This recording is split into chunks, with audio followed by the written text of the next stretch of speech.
Very quickly to finish, political correctness. This is not about protecting minorities.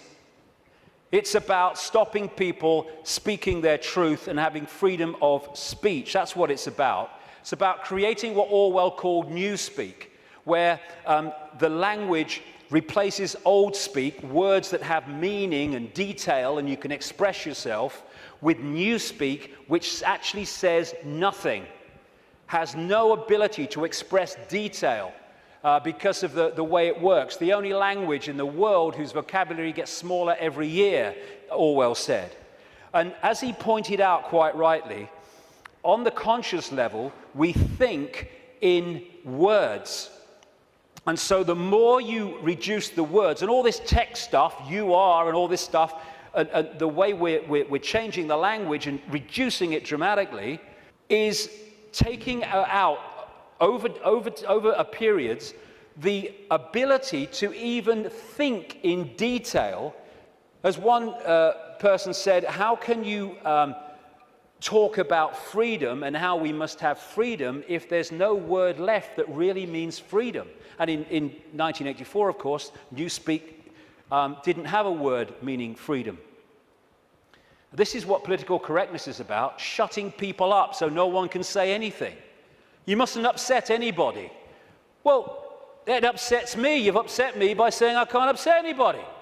If I can't upset anybody, I can't say anything. It don't matter what you bloody say, you'll upset somebody. And then we have health and safety. Again, it's to create a situation where people can't move. I went into a Pizza Hut on the Isle of Wight. I'm not proud of it, I was hungry. And I asked for a cup of coffee. And they said they couldn't make me a cup of coffee because the coffee machine was broken. I said, can't you, true story, I said, can't you put the kettle on? They said, no, we can't use a kettle because of health and safety. It's a bloody cafe. Do not hold the wrong end of a chainsaw. Oh, thanks for that, mate. I might have made a mistake there. And what all this is brilliantly portrayed here by Neil Haig. All these things, taxation, you can't do this, you can't do that, don't say that, health and safety, political correctness, oh, watch what you're thinking, oh, watch what you say, oh my God, is to tie us like flies in the spider's web so we can't move. We've got people worrying now about, is me wheelie bin out on the wrong day? Is it a few inches too near the curb? And you know something, and this is important. These people are taking the piss, and I'll tell you why. They are throwing this crap at us, and if they don't meet significant resistance, they go, okay, we'll throw even more crap.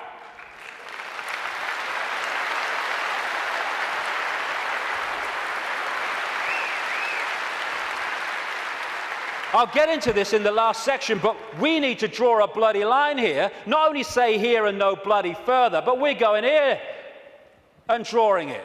Because otherwise, they'll just keep doing it.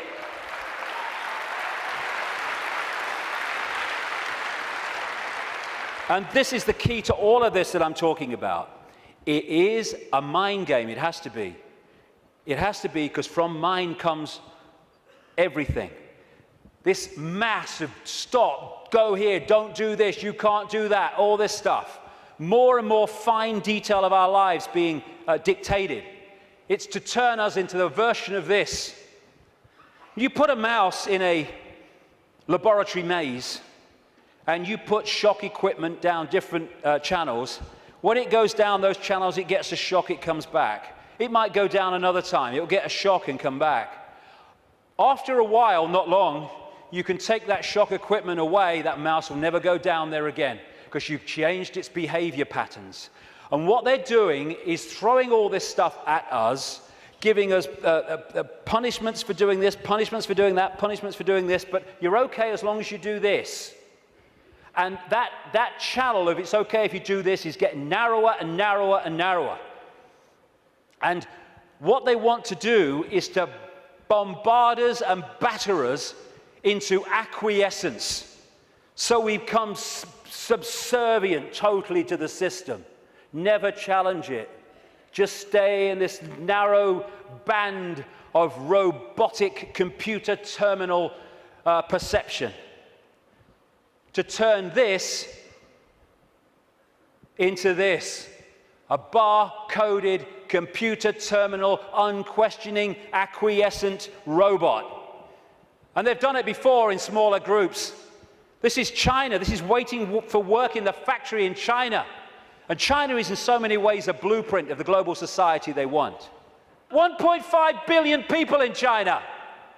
They're controlled by a relative handful because the 1.5 billion are acquiescent, and therefore they cannot use their numbers to overturn the dictatorship of the few because they're programmed not to. The rabbit hole goes very deep, even deeper than I've got to now. The journey continues.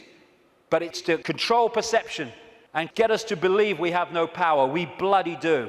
To get us to believe that we should just follow the one in front because that's what everyone else does. Like bloody hell we will.